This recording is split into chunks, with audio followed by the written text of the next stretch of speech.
अस्सलाम वालेकुम, आप देख रहे हैं इश्नाव। मैं हूं अली सरवर।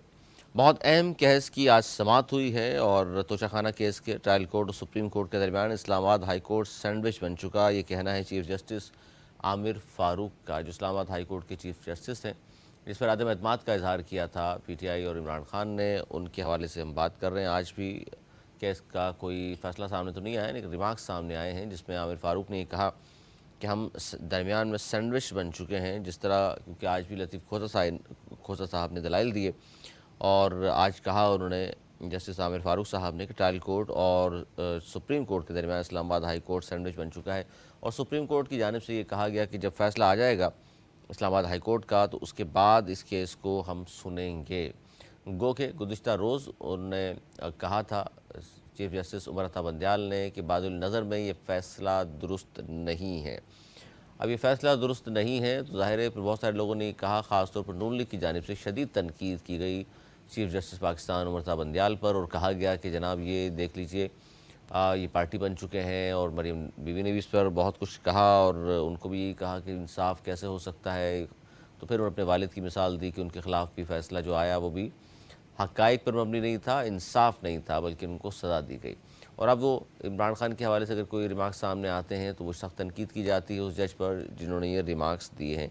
इसी पर हम बात करेंगे तोशाखाना के हवाले से कि क्यों इतना ज़्यादा बात बार बार की जा रही है कि अहम हो गया है, और फिर दूसरी तरफ ये भी कहा जा रहा है कि जनाब ये कोई इस फैसले में नकाइस बहुत ज़्यादा हैं और उसको अगर सुप्रीम कोर्ट में सुनवाई होती है तो खान साहब की फौरी तौर पर जो है रिहाई अमल में आ जाएगी। इस केस में कम से कम रिहाई अमल में आ जाएगी। और उसकी वजूहत ये थी कि जो सुप्रीम कोर्ट इसको उड़ा कर रख देगी, क्योंकि बहुत सारे लूज पोल इसमें दिए गए हैं फ़ैसले में, जिस पर लतीफ़ खोसा साहब और दीगर जो टीम है इमरान खान की, वो बड़ी पुरुमीद है कि देख लीजिएगा जैसे केस चलेगा। और ख़ास तौर पर चूँकि अब तो इस्लामाबाद हाई कोर्ट में चीफ जस्टिस आमिर फ़ारूक साहब के सामने ये केस मौजूद है, उस पर भी उन्होंने तनकीद तो की है पीटीआई वालों ने, लेकिन बार केस वही सुन रहे हैं। और साथ साथ ये भी देख लीजिए कि एक तरफ तो हम बात करेंगे जहाँ क्योंकि जितने अहम केसेस हैं वो सुप्रीम कोर्ट और हाई कोर्ट में मौजूद हैं। अब 90 दिन में इलेक्शन कराने थे पंजाब और केपीके में, नहीं हो सके, वो केस भी गया सुप्रीम कोर्ट ऑफ पाकिस्तान में। अब फिर इलेक्शन कमीशन ने ये कहा कि 90 दिन में हम इलेक्शन नहीं करा सकते और 120 दिन तो हमें हल्का बंदियों के लिए चाहिए, तो लगता यही है कि ये केस भी जाएगा सुप्रीम कोर्ट ऑफ पाकिस्तान के सामने। तो इसी तरह तोशाखाना जिसमें सज़ा हुई है इमरान खान को, ये केस भी सुप्रीम कोर्ट ऑफ पाकिस्तान में। तो तमाम अहम केसेस सुप्रीम कोर्ट में लगे हैं। हालांकि ये सियासतदान ख़ुद कहा करते हैं कि जिस सियासी मामलात आपस में बैठकर हल किए जाने चाहिए, ना कि अदालतों पर हम जाकर असरअंदाज होने की कोशिश करें या अदालतों को इम्तहान में डालें। लेकिन ज़ाहिर इस वक्त की जो हालात हैं उसको देखते हुए तमाम पार्टीज़ की नज़रें इन्हीं केसेस की वजह से सुप्रीम कोर्ट ऑफ पाकिस्तान के सामने है। फिर देख लीजिए कि आरिफ अलवी साहब का जो ट्वीट आया वो बड़ा अहम था। और जिस तरह साबका हुकूमत ने पार्लियामेंट की बेतौकीरी इस हवाले से की कि एक एक दिन में 120 121 बिल भी मंजूर किए गए। अब ये देख लीजिए कि 5-6 घंटे की इजलास में 120 बिल अगर सामने आते हैं तो किस तरह वो पेश किए गए, वो बहस उन पर बिल्कुल नहीं हुई। बहुत सारे जो रुकन थे असम्बली के, उन्होंने कहा हमें तो पता भी नहीं था कौन सा बिल आया है और ना राय ली गई है हमारी, ना उस पर बहस, तो बहुत बात की बात है। तो ये सब कुछ हुआ और ये सब कुछ देखा पूरे पाकिस्तान ने कि पार्लियामेंट में क्या कुछ हो रहा है और पार्लियामेंट की बेतौकीरी किस तरह हो रही है। इन तमाम बातों से आपको हमें आगाही मिल जाती है कि जनाब ये हो क्या रहा है। और दूसरी तरफ ये देख लीजिए कि जहाँ हम पार्लियामेंट में कानून साज़ी की बात कर रहे हैं, वहीं आरिफ अलवी साहब का जो ट्वीट आया वो भी बड़ा हैरानकुन था, क्योंकि जो कहा गया कि 2 बिल जो मंजूर हुए थे, आर्मी एक्ट और सीक्रेट ऑफिशियल एक्ट के हवाले से, वो कानून बन चुके हैं। और 28 घंटे के बाद अचानक एक ट्वीट सामने आता है सदर मलिकुत की जानिब से, और उसके बाद फिर एक नया पेंडोरा बॉक्स खुल जाता है कि सदर के पास सदर के होते हुए भी क्या कोई और उनके दस्तखत करके जारी कर रहा है बिल, या उन्होंने पढ़े नहीं हैं, या उन्होंने जिस तरह कहा अपने स्टाफ को कि जी मैं तो वापस भेज चुका हूँ, अगर उन्होंने नहीं भेजा तो वो और बात है। लेकिन ये सब कुछ फिर कहा गया कि जी 8 तारीख उनके पास आए थे, 17 के बाद ऑलरेडी 10 दिन हो जाते हैं तो कानून बन जाता है। और किसको ये सफाइयाँ दे रहे हैं, किससे किससे माफ़ी मांग रहे हैं, इसी पर हम बात कर रहे हैं। बैरिस्टर अली ताहिर साहब हमारे साथ मौजूद हैं, बहुत शुक्रिया बैरिस्टर अली ताहिर साहब। अली मेहदी साहब मौजूद हैं जी, बैरिस्टर अली मेहदी साहब, बहुत शुक्रिया अली मेहदी साहब। ये तोशाखाना के हवाले से हम बात कर रहे हैं और तोशाखाने के हवाले से आज भी इस्लामाबाद हाई कोर्ट में जो समाअत हुई वो आपने भी उस हवाले से आप आगाही होगी। और कि आज ये कहा चीफ जस्टिस आमिर फारूक साहब ने कि ट्रायल कोर्ट और सुप्रीम कोर्ट के दरमियान इस्लामाबाद हाई कोर्ट सैंडविच बन चुका है। सर, इस केस का फैसला भी आपके सामने है और दोबारा अब ज़ाहिर है इस पर सुनवाई हो रही है। सुप्रीम कोर्ट वाले इंतज़ार कर रहे हैं कि जी इसका यहाँ से कुछ फाइनल नतीजा आ जाए तो फिर वो समाप्त शुरू कर सकें। हालांकि कल सुप्रीम कोर्ट के चीफ जस्टिस उमरता मंडियाल ने कहा कि बादुल नज़र में ये फैसला गलत था। आप वैसे तो कानूनदान किस तरह देखते हैं अली मेहदी साहब?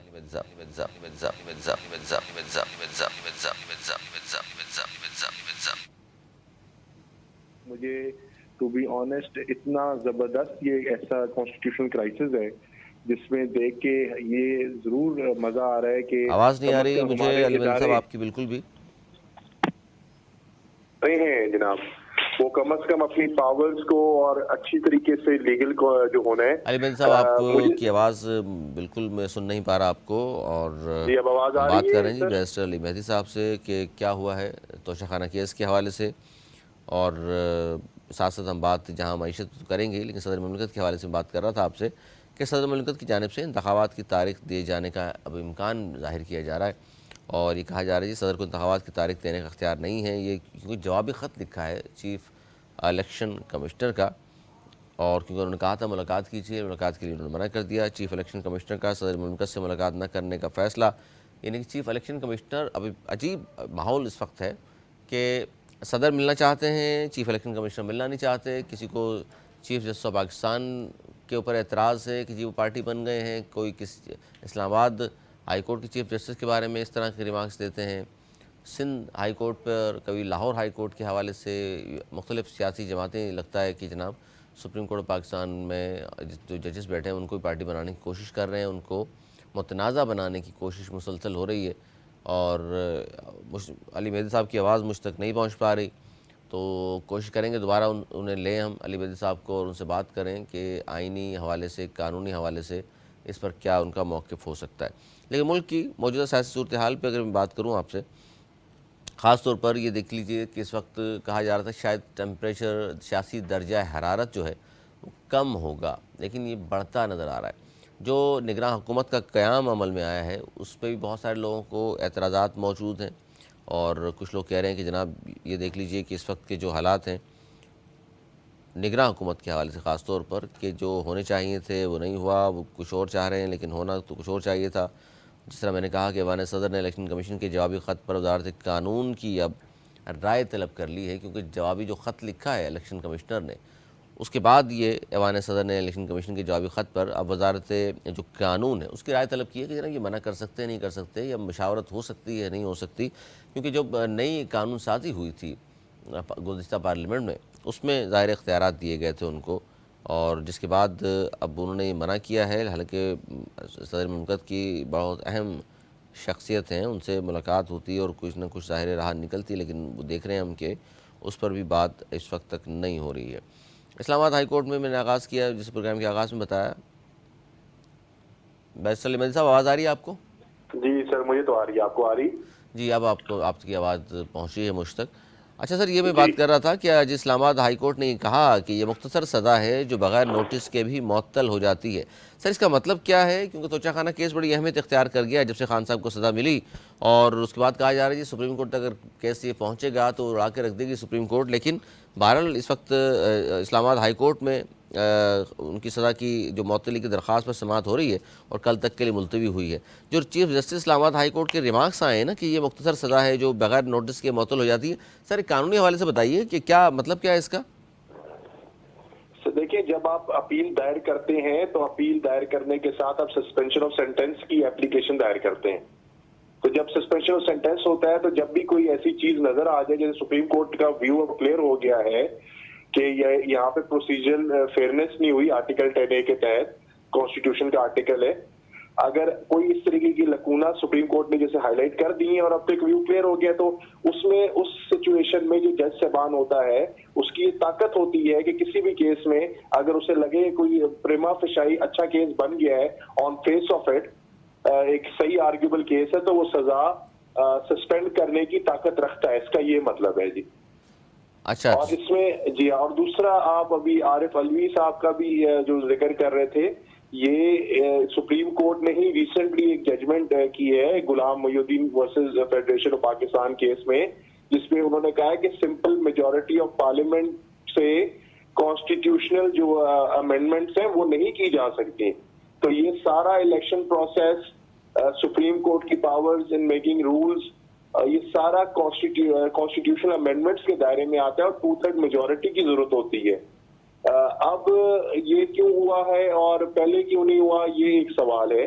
क्योंकि पहले हमें, अगर आपको याद होगा कि सुप्रीम कोर्ट तो इलेक्शन की डेट पहले भी दे चुका था, फिर एक ऐसा टैक्टिक किया गया जिसमें सुप्रीम कोर्ट के जजेस को एक रीजनेबल एमिनेंट फेयर कराया गया, उनके बाहर गुंडागर्दी सुप्रीम कोर्ट की इमारत के बाहर की गई, जिसके मैं कहता हूँ खौफ ही आ गया होगा बंदे को अपनी, तो उन्होंने उसको ज्यादा प्रेस नहीं किया। और अभी भी जो ये इस तरीके से ये करना चाह रहे हैं, as a student of law तो मुझे दिली खुशी महसूस हो रही है कि कम से कम हमारे इदारे अपने हक राइट्स के लिए लोगों के, भले वो हमें अच्छा लग रहे हो या ना लग रहे हो, खड़े हो रहे हैं और ये अच्छा प्रेसिडेंट बन रहा है। कल को आपको रूल्स ऑफ द गेम में भी डेफिनेशन हो जाएंगी, कोई भी किसी के खिलाफ एक हद से ज्यादा आगे नहीं जा सकता अपनी ताकत इस्तेमाल करने में, और रूल्स ऑफ जो एंगेजमेंट है वो डिफाइन हो जाएंगे।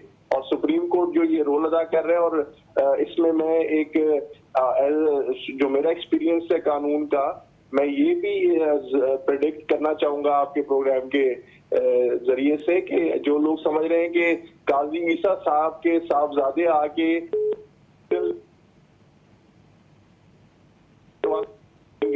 या इग्नोर करेंगे, तो मेरा ख्याल है उनकी ये ख्यालात बिल्कुल गलत साबित हो जाएंगे।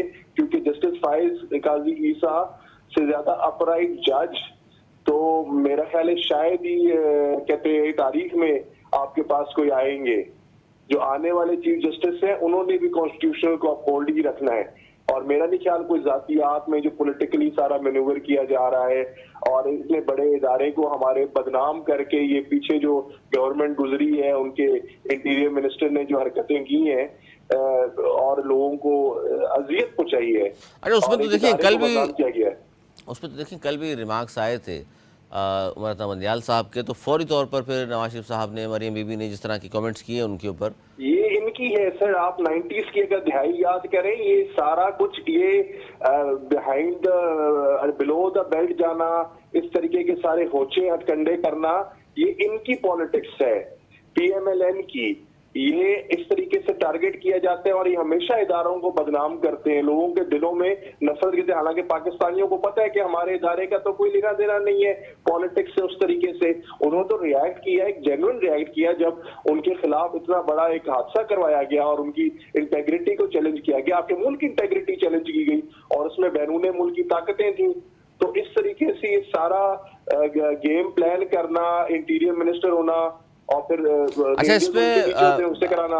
अली वजीर साहब, चूंकि ट्रायल कोर्ट का फैसला था और जो सज़ा हुई खान साहब को, तो ट्रायल कोर्ट ने बड़ा अहम सवाल आज भी उठाया अदालत में कि ट्रायल कोर्ट ने जो चेयरमैन PTI है उनके गवाहों को गैर मुतल्लिका करार दिया था। देखिए जी, आर्टिकल 10 कहते हैं फेयरनेस होनी चाहिए ट्रायल की। आर्टिकल 8 कहता है जब कोई भी कानून के खिलाफ और एक fundamental rights guaranteed by the constitution के खिलाफ कोई भी फैसला आ जाए, कानून बन जाए, कोई फैसला आ जाए या कोई एक्शन हो जाए स्टेट की तरफ से, उसको इलीगली कर सकते हैं अपना डिक्लेयर, और उसके खिलाफ उसके हक उसकी तरीके लीगल तरीके से जो भी एक्ट हुआ है उसको खत्म कर सकते हैं, नल एंड वॉइड कर सकते हैं। ये एक ताकत है सुप्रीम कॉन्स्टिट्यूशन ने दी हुई जज को, और जज ने ही बताना है। और इस वक्त जो सुप्रीम कोर्ट के चीफ जस्टिस हैं उमर अता बंदियाल साहब, वो बड़ी हिम्मत से, उनको हिम्मत तो नहीं, उन्हें पता है कि जो ये प्रोपोगंडा करते हैं ये के इदारों को बदनाम करने का, वो तो लेना देना ही नहीं होता। ये तो सिर्फ पॉलिटिकल प्रोपोगंडा किया है इन्होंने साल अपनी नालायकी छुपाने के लिए, और अपना कोई बदला लिया इन्होंने एक जमात से। पढ़े लिखे लोगों को मतलब लोगों को उन्होंने जलील कराया है, घरों को रसवा इनके इदारों ने किया जो इनके मताहत चले हैं। तो ये सिर्फ एक बदनामी का, और अभी भी मैं समझता हूँ कि ये जो साजिश है इंशाल्लाह इससे हमारी कौम निकलेगी, और बहुत ज्यादा मुझे उम्मीद नजर आ रही है ये जो कुछ हो रहा है सुप्रीम कोर्ट में और सारे मामला में डिफाइन होगा। अली साहब, बहसीत कानूनदान, जाहिर है बहुत सारे केसेस आपने देखे, बहुत सारी टेक्निकलिटीज़ आपको पता है, टेक्निकलिटीज़ में क्या चीज़ें शामिल हैं, ख़ासतौर पर कानूनी बात कर रहा हूँ, आईनी। तो इसमें तोशाखाना के हवाले से क्या वाकई ये बात दुरुस्त है कि बहुत सारे लूज बॉल मौजूद हैं और इसको इस्लामाबाद हाई कोर्ट ने अगर नहीं किया तो सुप्रीम कोर्ट तो उड़ा देगी कम अज़ कम। देखिए, मैं फैक्ट्स में नहीं जाना चाह रहा हूँ, एविडेंस के साथ सब कुछ साबित करना पड़ता है। और जब आपके खिलाफ या मेरे खिलाफ कभी भी कोई इल्जाम लगे तो मुझे पूरा हक होना चाहिए उसका दिफा करने का। और अगर मैं कहूं कि मेरे ये 4 गवाह हैं, इनको आप सुनाएं, आप उनको सुने ना और आप कह दें कि ये इररेलेवेंट है, भाई आपको इनका एविडेंस रिकॉर्ड करना है, प्रोसीजर ऑफ एविडेंस को आप नहीं निकल सकते। इस केस में तो उन्होंने ये तक नहीं किया। उसके बाद इन्होंने एक सीनियर मोस्ट आपके बार के वकील इन्होंने हायर किए हुए थे, जस्ट ख्वाजा हारिस साहब, if I am not mistaken. अगर उनको एक दिन एडजमेंट, यहाँ पे रोज तारीखों पे तारीखें देते हैं ये लोग, एक केस को सिंगल आउट करके उनको बिल्कुल उन्होंने 8 बजे से लेके 12:30 बजे फैसला सुना दिया और फौरन अगले दिन वो इंग्लैंड भाग गए। अगर इतने प्रेशर में थे, इतनी चीजें थी, तो इतने सीनियर वकीलों को आप इस तरीके से ट्रीट किए, तो हमारे बार की इज्जत की बात है। और जब आप सीनियर लॉयर होते हैं, आपकी जाहिर है और भी एंगेजमेंट्स होती हैं, आप एक ही केस लेके नहीं बैठे होते, आपके पास हजारों केसेस की फाइलिंग पेंडिंग होती है। उन्होंने ये कहा था ख्वाजा आसिफ साहब ने कि जी मेरे मुंशी का मसला बना हुआ था जिसकी वजह से आने में ताखिर हुई और 12 बजे ट्रायल कोर्ट पहुंच गए थे, मगर जज ने कहा कि अब आपकी जरूरत नहीं है। अदालत ने फैसला महफूज किया और आधे घंटे बाद 30 सफ़ात का फैसला जारी कर दिया। अच्छा, मैं ये जानना चाह रहा हूँ आपसे, कोई फैसला आप उसको इजी नहीं ले सकते। अली वज़ीर अगर साहब, उसके मुंशी को थ्रेट पड़ रहा है तो कहां से पड़ रहा है, उसकी इन्वेस्टिगेशन होनी चाहिए। अली वज़ीर हम साहब, एज अ बार बिल्कुल उसकी मजम्मत करते हैं। अली वज़ीर साहब, 12 बजे अगर कोई कोर्ट फैसला महफूज करती है और उसके जी। बाद आधे घंटे बाद फैसला 30 सफ़ात का जारी कर देती है, तो कोर्ट फैसला कोई महफूज होते ही उसके बाद लिखवाया जाता है या बहुत पहले से तमाम चीज़ें हो चुकी होती है? नहीं, बाद में लिखवाया जाता है। तो सर आधे घंटे में सर लिखवा भी दिया और आ भी गया। 35 पेजेस दिलावर साहब, माई सेल्फ पे, मैं आपसे बेट करने के लिए तैयार हूं आपके प्रोग्राम पे, माई सेल्फ पे, अपने ऊपर 35 पेजेस सफात पे अपने ऊपर नहीं लिख सकते आधे घंटे के अंदर। इन्होंने कानून का फैसला सुना दिया। इस तरीके से देखें, ये सारी कौम ने देखा, ओवरसीज पाकिस्तानी से देखा, जिनके दिलों में इस वक्त पाकिस्तान का दर्द हमें नजर आ रहा है, सारी सोशल मीडिया भरी हुई है। पाकिस्तान में भी जितनी भी आपकी नौजवान है, मेजॉरिटी आप उनके एहसास को नहीं इस तरीके से दरगुजर कर सकते। उन्होंने देखा कि किस तरीके से सारे प्रोसेस में किया गया।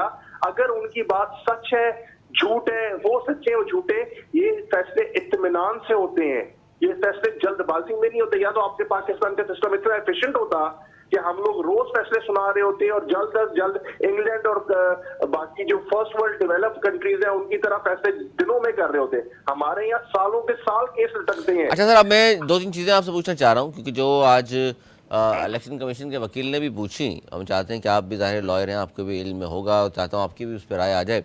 उन्होंने कहा जी सुप्रीम कोर्ट और सिंगल बेंच में ज़ेर समाअत होने की वजह से ये बेंच इस मामले पर कोई ऑब्जर्वेशन नहीं दे सकता। क्या कहेंगे इस पर आप? उन्होंने कहा कि सुप्रीम कोर्ट कोई ऑब्जर्वेशन नहीं दे सकता। नहीं, उन्होंने कहा सुप्रीम कोर्ट और सिंगल बेंच में चूंकि ज़ेर समाअत होने की वजह से ये बेंच जो इस्लामाबाद का हाई कोर्ट का इस मामले पर कोई ऑब्जर्वेशन नहीं दे सकता। हाई कोर्ट को सुप्रीम कोर्ट ऑब्जर्वेशन नहीं दे सकता। हाँ, तो हाई कोर्ट की अपनी जुरिस्डिक्शन है, ये बात उनकी प्रिंसिपली सही है, मगर मेरा ख्याल है जो चीफ जस्टिस साहब का जो बेंच है, उन्होंने उनको कोई डायरेक्शन नहीं दी है। उन्होंने तो कहा है कि इनके फैसले के बाद ही हम फैसला करेंगे और यही तरीका था। मगर उन्होंने अपने व्यूज देखकर, और जाहिर है उनकी एक एक्सपीरियंस है और एक पूरी नॉलेज बैकिंग है और इतना ज्यादा एक्सपोजर है, और जिस जो तालीमी बैकग्राउंड है उनकी और जो उनके बैकग्राउंड है सारे लॉ के, अगर उन्होंने अपना एक व्यू पॉइंट लिया तो उसमें तो कोई हर्ज नहीं है। डायरेक्शन तो उन्होंने कोई रिटर्न नहीं दी है कि आपने यूं फैसला करना है, वो ये नहीं कर सकते। अच्छा, इस्लामाबाद हाई कोर्ट ने अली मिर्ज़ा साहब, इस्लामाबाद हाई कोर्ट ने आज ये भी कहा कि ये अदालत जिसमें केस है उस वक्त सज़ा मअतली की दरख्वास्त पर समाअत कर रही है। सज़ा मअतली की दरख्वास्त पर अदालत मेरिट्स पर गहराई में नहीं जाएगी। सर इसका क्या मतलब है? गहराई में नहीं जाती ना जी। जब आपने अपील फाइल की, आपके खिलाफ एक मुकदमा हो गया, आपने उसकी अपील फाइल की, तो अपील को ऑन फेस ऑफ इट देखा जाता है कि मेजर क्या क्या 2-4 चीजें, 1-2 चीजें बहस से वकील साहब बताते हैं कि देखें जी ये गलती है, ये गलती है, और उसका प्रिमा फेशाई केस अगर उसको समझ आता है कि इसका आर्ग्यूबल केस है तो वो उसके मुताबिक डीपर एप्रिसिएशन ऑफ मेरिट उस वक्त होती है जब वो सारे डॉक्यूमेंट को लाइन बाय लाइन पढ़ें और एक दूसरे समझें और कानून देखें हर पॉइंट पे क्या है। उसके लिए वो होता है जो शुरू में इनिशियल होता है, इंटरम रिलीफ होता है, वो तो हर दुनिया के कानून में मिलता है। अच्छा ये सर आपको समझ नहीं आई बात, क्योंकि ये भी देखिए दूसरी जानिब की जो चेयरमैन पीटीआई हैं उन्होंने इस्लामाबाद हाई कोर्ट पर तो आदम एतमाद कर रखा है, इसलिए सुप्रीम कोर्ट से रिव्यू कर रखा है। तो ये सर फ़र्क पड़ेगा इस बात से इस्लामाबाद हाई देखिए, कोर्ट में? मेरी अगर आप एक ज्यूरिस्ट और एक न्यूट्रल सोचें, एक मुल्जिम कह रहा है, और वो मुल्जिम कौन है, उसका बैकग्राउंड कौन है, वो वजीर आजम रह चुका है, वो कह रहा है कि ये सारे जितने भी पावर गेम के लोग हैं ये सारे मेरे मुखालिफ हैं, ये मुझे खत्म करना चाहते हैं और मैं क्या कहते हैं इस मुल्क के लिए बेहतर हूं। अब ये फैसले जो होते हैं ये सियासी मैदानों में होते हैं, और अगर वो कह दे कि मुझे इस बेंच के ऊपर इत्मीनान नहीं है, तो फेयरनेस का ये बेसिक राइट है, आप उस बेंच से वो केस हटाते हो, आपकी अपनी इंटेग्रिटी होती है, आप कहते हो कि नहीं अगर इसको इत्मीनान नहीं नहीं है तो इस ये इदारे को सर मैं रिप्रेजेंट ये नहीं करता तो हूं, तो इस ये इदारे बात की आप इज्जत है। नहीं तो अली मेहदी साहब ये बात मॉरली कर रहे हैं आप या आइन और कानून के तहत कर रहे हैं आप? मैं कानूनी तौर से कर रहा हूं जी। Article 10A fairness of trial guarantee करता है। फेयरनेस कैसे हुई जब मैं कह रहा हूं कि एक बेंच मेरे खिलाफ बायस्ड है, मैं मुल्जिम हूं, मेरी जिंदगी का फैसला है, मेरे खिलाफ फैसला होना है, मैं कह रहा हूं कि मेरा इत्मीनान नहीं है इस बेंच के ऊपर, तो ये फेयरनेस कैसे हुई? या तो वो कह देना ना मुझे पाकिस्तान की किसी कोर्ट पे इत्मीनान नहीं है, फिर वहां पे फेयरनेस होती है कि भाई आपको तो हमारा पूरे तो सिस्टम क्या पे ये प्रैक्टिस तो नहीं है सर कि बेशक कोई कहता रहे और ये जजेस चेंज ना होते हो, या ये पहली बार देख रहे हैं आप भी? देखिए, वैसे कोई आम कातिल आम मुलजिम ऐसी बात नहीं करता, ठीक है, क्योंकि उसको जरूरत नहीं होती, मगर जो इस स्टेक्स की पे होता है, जो वजीर आजम पे होता है, जो इस मुल्क की टॉप सीट के कंटेस्टेंट होता है और रहा हुआ होता है, उस जिसके पीछे करोड़ों लोगों की सपोर्ट होती है, लोग उसके लोग उस पे इतना यकीन रखते हैं कि उसकी हर बात को सच्चा मान लेते हैं, तो अगर अल्लाह ने ऐसा कोई स्टेटस का बंदा आगे आए और वो कहे मुझे फेयरनेस में नहीं, तो उसकी आम बंदे के साथ कंपैरिजन नहीं हो सकता। कानून एक है, अगर उसने नहीं ये अगर बात है अली मेहदी साहब, तो फिर तो बंदियाल साहब और कुछ और जजेस हैं जिन पर नून लीग की लीडरशिप का एतमाद नहीं है, वो कहते हैं जी इनके सामने नहीं आने चाहिए केसेस। मगर नून लीग की लीडरशिप मुल्जिम नहीं है इस केस में, उन्होंने साबित करना है केस, उन्होंने वो तो साबित करने वाले, तो स्टेट साबित करेगी केस, वो तो पार्टी नहीं है इस केस में उस तरीके से, ठीक है। जो मुल्जिम होता है उसके राइट्स होते हैं, वो फेवरेट चाइल्ड ऑफ कानून होता है। एक बंदा जो इल्जाम लगाने वाला होता है वो फेवरेट चाइल्ड नहीं होता, वो स्टेट की रॉन्ग हुआ है, ये स्टेट ने डिसाइड करना है, और स्टेट का मेन कॉन्स्टिट्यूशनल इदारा है जुडिशरी ने ही नहीं तो डिसाइड करना है। सर स्टेट का वकील भी अगर खड़ा होकर ये कहे कि जी हमें फलां जज पे मसला है, फिर स्टेट का वकील कहे ना जी, किसने कहा है? तो फिर चेंज हो जाना चाहिए, जज को तब्दील हो जाए। किस वकील ने कहा है? नहीं मैं एक बात कर रहा हूँ क्योंकि बहुत सारी चीज़ें नहीं, हाइपोथेटिकल बात का सर मैं क्या जवाब दे सकता हूँ। मेरा नहीं ख्याल कि स्टेट के किसी भी वकील में इतनी क्या कहते हैं मॉरल अथॉरिटी है कि वो सुप्रीम कोर्ट के चीफ जस्टिस को कह दे कि हमें आप पे इत्मीनान नहीं है कि आप आए, इससे मेरा नहीं ख्याल ऐसा कुछ भी है। नहीं मैं ये नहीं कह रहा हूँ, मैं ये कह रहा हूँ कि साबका हुकूमत में फैमिली वाइज पॉलिटिकल एफिलिएशंस है ना जी, वो सारी मेजॉरिटी उसकी जो है वो पीएमएलएन और पीडीएम की जमातों की तरफ है, क्योंकि साबका हुकूमत में हमने देखा वज़ीर कानून हो या उनके दीगर वकला हो, जिस तरह की गुफ्तगू हो रही थी सुप्रीम कोर्ट और चीफ जस्टिस साहब के बारे में, लगता यही था कि जी उनको तो इन पर बिल्कुल एतमाद नहीं है। देखें, ये सारी पॉलिटिकल गिमेट्री है, वो अपने पॉलिटिकल मकासद हासिल कर रहे हैं, लोगों को अपने हक में सॉफ्ट कॉर्नर। देखें, जिसका प्रोपोगंडा पॉलिटिकल बिके और अवाम जिसको इलेक्ट कर ले वही आपका हाकिम है। सर ये मैं चूंकि बहुत सारे लोग ये सवाल भी करते हैं, मैं चाहता हूँ कि अली मेहदी साहब इस पर कानूनी आप भी जवाब दीजिए आईनी, कि 14 मई को उन्होंने कहा जी केपी पंजाब के इलेक्शन के हवाले से जो बात हो रही थी कि पंजाब में इलेक्शन करा दें, सुप्रीम कोर्ट ने कह दिया उस, और 90 दिन के लिए पंजाब गवर्नमेंट आई थी, आज 6 माह हो गए वो घर नहीं गई और 90 दिन में इलेक्शन भी नहीं हुए, इस पर क्या स्टेटस है सर आईनी और कानूनी? देखिए, मेरी बात सुने, हमेशा आगे देखना चाहिए, पीछे अगर कोई गलती हुई सही हुई, मेरा व्यू पॉइंट और है, किसी और का व्यू पॉइंट और है, मगर जो कानूनी तरीका है, जो किताब में रूल्स सेट होते हैं, जिसका एक मैकेनिज्म है उसको तब्दील करने का, वो है 2/3 मेजोरिटी इन पार्लियामेंट। बिल्कुल, आप सिंपल मेजोरिटी के साथ उस रूल्स को नहीं चेंज कर सकते जब तक आपकी 2/3 ना मेजोरिटी आ जाए। आपका एक तरीका कार्रवाई होती है, आप इस तरीके से जंगल लॉ बनाना रिपब्लिक में नहीं रहते। पाकिस्तान एक असूलों का हर बंदे को पता होता है, हर पाकिस्तानी शहरी को पता होता है कि मेरे पास फेयर चांस है टू कंटेस्ट और इस सिस्टम में आगे आने का। मगर सिस्टम ये सिस्टम नहीं हो सकता कि अगर एक बंदा आगे आ गया है और वो अब इस वक्त पॉपुलर हो गया है तो आप उसके लिए अपने रूल्स, अपने कायदे की परवाह ना करें। ये जाती नहीं होती। उमर अल्ताफ बंदाल चीफ सजेस्टर साहब का जहां तक है, हिस्ट्री में उन्होंने लिखा था कि 90 दिन में इलेक्शंस करवाओ। इलेक्शंस की डेट वो इंप्लीमेंट नहीं करवा सके क्योंकि उनको एमिनेंट थ्रेट किया गया। एक पॉलिटिकल पार्टी के हजूम ने आके सुप्रीम कोर्ट के बाहर खड़े होकर थ्रेट किया। हर बंदे को राइट ऑफ लाइफ है, उनको अपना राइट ऑफ लाइफ उनको ज्यादा है, क्योंकि जाहिर है अगर मुझे उनको थ्रेट हुआ और वो एक्चुअल थ्रेट हुआ तो वो क्या करते। जब आपके स्टेट के इदारे, आपकी सारी मशीनरी जो उनके मतहत होनी चाहिए, उनकी उस वक्त बात नहीं सुन रही थी और उनके लिए कोई हल नहीं निकल रहा था, तो हजूम के सामने क्या कहते हैं, मासेस जो आके खड़े कर दिए थे, एक मजहबी जमात ने आके खड़े कर दिए थे, उसके सामने वो क्या करते हैं। ठीक है, इस तरीके से मासेस के प्रेशर, इसका मतलब है कि जी मासेस के प्रेशर में भी इंसाफ तब्दील हो जाता है। इंसाफ तब्दील हुआ जी, बिल्कुल। 90 दिन में इलेक्शन उनको करवाने चाहिए थे क्योंकि उनका फैसला था 90 दिन के इलेक्शन करवाने का। तो सर तौहीन अदालत की भी कोई कार्रवाई नहीं हुई? सर आप प्रैक्टिकल पाकिस्तान की अगर तौहीन अदालत देखिए, उसको तौहीन अदालत वो इशू नोटिस करते, पुलिस उनके साथ नहीं खड़ी थी। और जो मुताहिद है इदारे, क्या कहते हैं, उस वक्त की सरकार के, अब वो नहीं है सरकार, अब एकदम ही सिनारियो चेंज हो गया। यही जमहूरियत की का हुस्न है। अब उनका वक्त चला गया है। अब इस वक्त वो पावरफुल नहीं है, वो सिर्फ ट्वीट्स पे और इधर उधर बाकी सारी जमातों के सामने रो सकते हैं। इस वक्त जो पावर राय करती है वो इंटरम पीरियड में इलेक्शंस के बाद ही राय करेगी, और यही मुआशरे को तरीके से लेके चलने का असूल है, कायदा है। अगर आपने मुआशरे को जिसकी लाठी उसकी भैंस की तरह चलाना है तो कल को हर तरफ जगह से हजूम खड़ा हो जाएगा और आपकी इंटेग्रिटी, आपकी उसको इंटरनेशनल दुनिया में आप एक मजाक बन चुके हैं और आपकी कोई वैल्यू और कदर नहीं रहेगी। आपके लोगों की कोई, आपकी अवाम की, इंडिया ने तरक्की की है अपनी अवाम की ताकत के ऊपर। चांद पे चले गए सर, चले चांद पे चले गए तो चांद पे जाना कौन सा कोई हमारे लिए कोई बहुत बड़ा मिशन है। हमारे लिए तो दुनिया में इंसानों के लिए आसानी पैदा करना हमारी स्टेट की नजरिया है।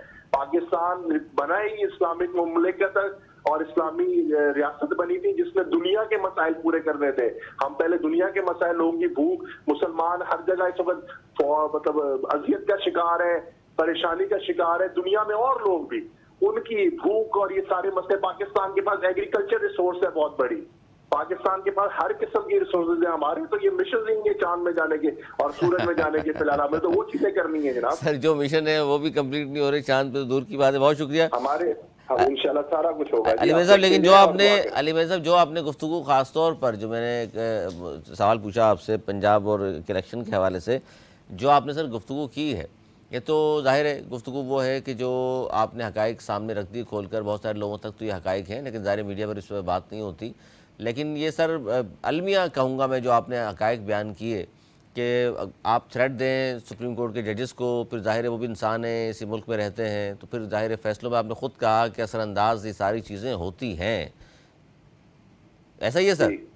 जी बिल्कुल। और अभी आप जो, मैंने आपकी बात सुन रहा था, आप प्रोग्राम में जो कर रहे थे, आरिफ अलवी साहब जो इस वक्त आर्टिकल 48 के तहत और बाकी तमाम चीजों के तहत अपनी पावर्स का इस्तेमाल कर रहे हैं, वो बिल्कुल ठीक ही कर रहे हैं। इस वक्त इलेक्शन कमीशन के पास कोई ऐसी पावर्स नहीं है, क्योंकि सुप्रीम कोर्ट, क्योंकि 2/3 की अमेंडमेंट्स नहीं है उनकी बैकिंग में। वो जो कर रहे हैं गलत कर रहे हैं, उनको they are bound by the decision of the president. President is कोई हेड ऑफ स्टेट है आपका, और वो पीपल्स रिप्रेजेंटेटिव है। नहीं तो ये जो कानून बनाकर सर, उन्होंने तो कानून बनाकर कहा है कि जब सारे इख्तियारात आ गए इलेक्शन कमीशन के पास, उन्होंने ऐलान करना है। इलेक्शन कमीशन नहीं ले सकता क्योंकि कॉन्स्टिट्यूशन में लिखा हुआ है कि वो नहीं ले सकता। कॉन्स्टिट्यूशन आर्टिकल 48 का मेरे ख्याल से सब्जेक्ट 5 है, वो पढ़ ले। उसमें प्रेसिडेंट जो है उसके पास पावर है ये इलेक्शंस की डेट देने की। नए कवानीन के बावजूद कह रहे हैं, नए कवानीन कॉन्स्टिट्यूशन अमेंडमेंट 2/3 मेजोरिटी के अलावा नहीं कर सकते। उसके पास 2/3 मेजोरिटी, सिंपल मेजोरिटी थी पार्लियामेंट में, ये नहीं हो सकता। ये सिर्फ टू बी ऑनेस्ट गुंडागर्दी और बदमाशी है और अपनी ताकत बचाने, अपनी कुर्सियां बचाने के तरीके हैं। ये अवाम की राय नहीं, और ये कायदा जो लिखा हुआ है उसके तहत नहीं है। 2/3 मेजोरिटी ले रहे हैं सारी जमातें और इस कानून को चेंज कर दें, कॉन्स्टिट्यूशन को अमेंड कर दें, कोई भी नहीं बात कर सकता। इस सिचुएशन में जो उनके पास 2/3 मेजोरिटी नहीं थी, इस तरीके से नहीं ये चल सकता जिस तरीके से वो चलाना चाह रहे हैं।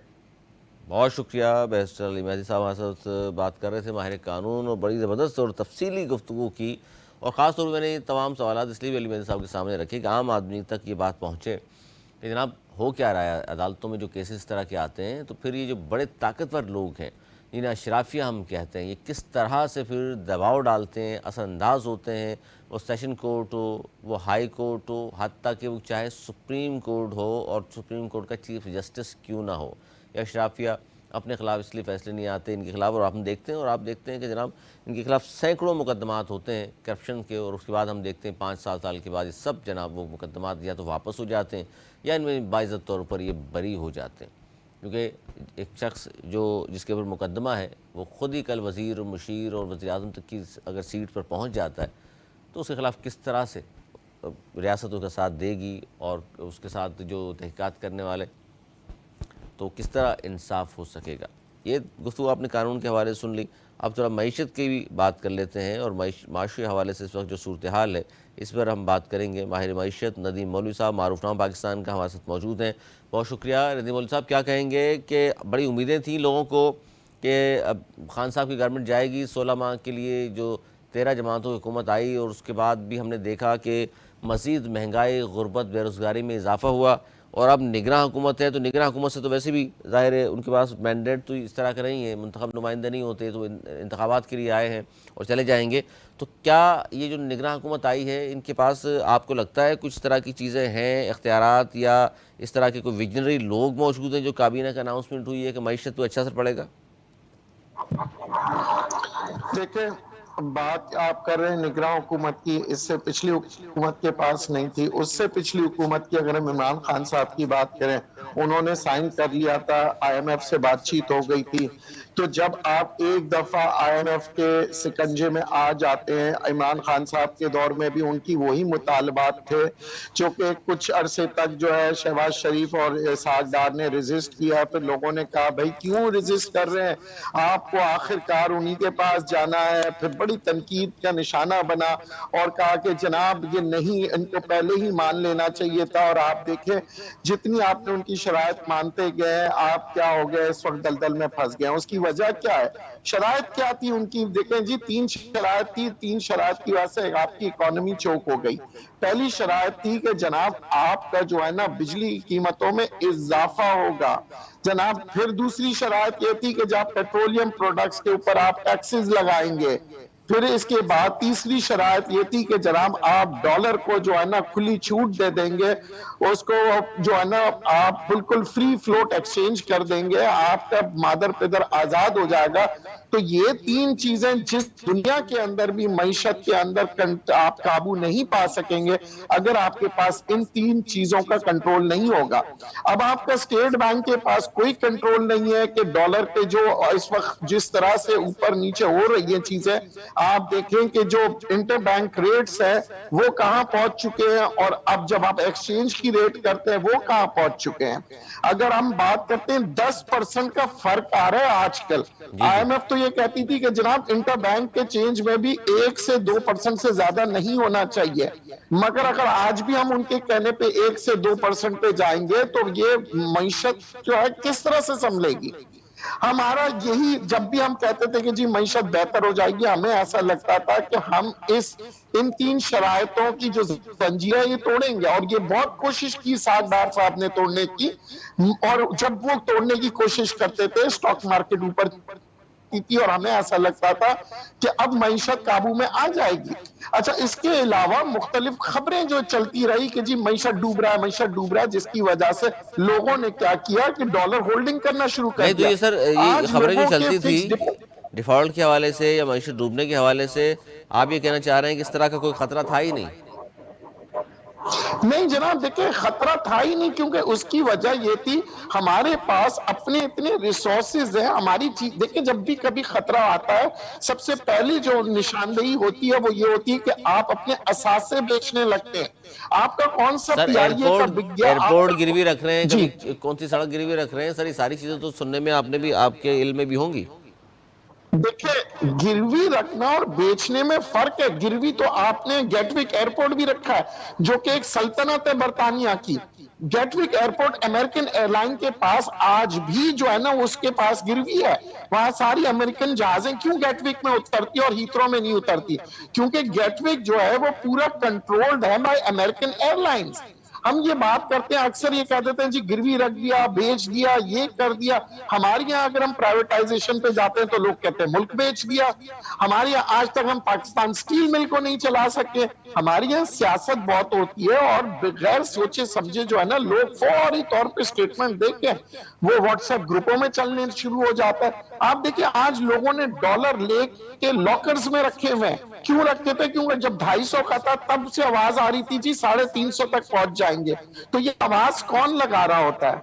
ये कौन है जो इस वक्त सेंटिमेंट्स क्रिएट करता है? अगर इतने बड़े तज्जियाकार होते हैं तो फिर आज हमें बताएं ना कि मार्केट कहां जा रही है। सब ये मैनिपुलेशन हो रहा है, और जब इनके ऊपर हाथ डाला जाता है तो कहते हैं जी ये जुल्म हो रहा है, ये ह्यूमन राइट रैशन लॉस के खिलाफ हो रहा है, तो इनके ऊपर हाथ डालते हैं। देखिए, आज भी महंगाई को कंट्रोल तो सर होगा। कितनी आप कारोबारी हजरात, मौजूदा सूरत हाल आप में सबसे बड़ा कारोबारी हजरात जो आज जो स्ट्राइक पे गए, कल रोडों पे आ गए। आज तक कभी ताजिर को आपने रोडों में नहीं देखा था। अब आप देखें कि प्राइम मिनिस्टर साहब आए थे कराची और ताजिर हजरात रोड पे आ गए थे। ताजिरों को गवर्नर हाउस में बुला के ये बताया गया था कि आप हौसला रखें। और उनके मुतालबात क्या थे? उनके सिर्फ एक ही मुतालबा था कि जनाब बिजली की कीमतों में कमी कर दे, ताकि हमारी cost of production, cost of doing business बेहतर हो। आज कौन कारोबार कर सकता है जब महंगाई इतनी बढ़ चुकी है? और महंगाई क्यों बढ़ी? आपके टैक्सेस बढ़ा दिए गए। आपके टैक्सेस तो वैसे ही आपको पता है 40 से 50 इदारे होते हैं कारोबार शुरू करने पे। बिल्कुल आप टैक्सेस बढ़ा देते हैं, आप बिजली की कीमत बढ़ा देते हैं। आपके पास आप देखते हैं जो रिसोर्सेज है उसको यूज करने के लिए हमें बहुत हैवी कॉस्ट देना पड़ रहा है। फाइनेंशियल कॉस्ट जो है इस वक्त 20 से 25% आ चुकी है। नदीम मौलवी जो साहब, तो कारोबार बिल्कुल जी आपकी बातें बिल्कुल हकायक पर मबनी हैं। मैं चाहता हूँ ज़रूर ये बताइए लोगों को कि अब कितनी जी उम्मीदें हैं, क्योंकि गरीब तो मज़ीद पिस रहा है बेचारा, और गरीब तो मज़ीद ख़त गुरबत से नीचे चला गया है। हमारी 60% आबादी ख़त गुरबत से नीचे है। बमुश्किल जो मिडिल क्लास वाली तो कहानी अब रही नहीं, लोअर मिडिल क्लास है या अपर क्लास है, दरमियान वाली तो उसको आपने पूरी ख़त्म कर दी। आपको ये जो निगरान हुकूमत बज़ाहिर तो 90 दिन के लिए आई है, लेकिन चलें अगर 6 माह या साल भी रहती है तो कुछ इस तरह का हो सकेगा? आपको लगता है इनके पास इख्तियारात हैं या पॉलिसी नज़र आ रही हैं आपको, कुछ बेहतरी आएगी आम लोगों की ज़िंदगी में? देखिए, अभी हमारे पास सिर्फ ये है कि हम ऑल्टरनेट चीजें ढूंढे। अगर हम बिजली को सस्ता नहीं कर सकते तो कम से कम हम सोलर एनर्जी, हाइड्रो एनर्जी, इन तमाम एनर्जीज की तरफ जाएं और सोलर के लिए सब्सिडीज देना शुरू करें, ताकि हर घर में सोलर लगना शुरू हो जाएगा। तो आपका बिजली का इस्तेमाल जब कम होगा, आपके पावर आईपीपीज का लोड कम आ जाएगा, तो आईपीपीज भी खुद अपनी कीमतें कम करेंगे। आज आईपीपीज के पास जाते हैं तो उनके पास जो शेल्टर उन्होंने लिया हुआ है, जो उनके पास जो बैकिंग है, वो है इंटरनेशनल वर्ल्ड की, इंटरनेशनल बैंक्स की, जिसकी वजह से आईपीपीज परेशान नहीं है, परेशान अवाम है। आईपीपीज को आज भी जो एक ही बात कहते हैं जी हमारे पहले के पैसे दे दें, मगर वो पहले के पैसे जो हमारे नहीं है, वो ये है कि जो उनके अपने जो उनके जो कोताही की वजह से उन्होंने जो बिल्स नहीं टाइम पे दिए, और मुख्तलिफ आपने देखे कि एक आदमी बिल नहीं देता, जो बिल दे रहा होता है उसके ऊपर वो लगा के ले रहे हैं, मगर उसके बावजूद भी वो आईपीपीस कहते हैं हमारी आउटस्टैंडिंग्स है। तो अगर आपकी आउटस्टैंडिंग्स उधर से भी है, आप आवाम से भी पैसा ले रहे हैं, तो मुझे ये बताइए कहां का ये इंसाफ है? बिल्कुल दुरुस्त बात है आपकी, बहुत शुक्रिया। नदीम मौलवी साहब हमारे साथ मौजूद थे, माहिर मईशत, और उन्होंने बात की आपके सामने कि जनाब जो इस वक्त हालात हैं, ख़ासतौर पर जब तशरीफ़ लाए थे निगरान वज़ीर-ए-आज़म अनवारुल्लाह काकड़ साहब, तो ताजिर बिरादरी ने भी उनसे मुलाकात की और अपने मसाइल उनके सामने रखे। सियासी जमातों ने भी उनसे मुलाकात की। पीपल्स पार्टी के वफ़द गया, MQM पाकिस्तान का वफ़द भी गया और उनके सामने तमाम चीज़ें रखी हैं। अब इस पर किस हद तक जो उन्होंने यकीन दहानियाँ कराई हैं अमल दरामद होता है या नहीं होता, जो आने वाला वक्त बताएगा। फिर इंशाअल्लाह प्रोग्राम में इस पर दोबारा बात करेंगे। तब तक के लिए हमें दीजिए इजाज़त। वरना के बाद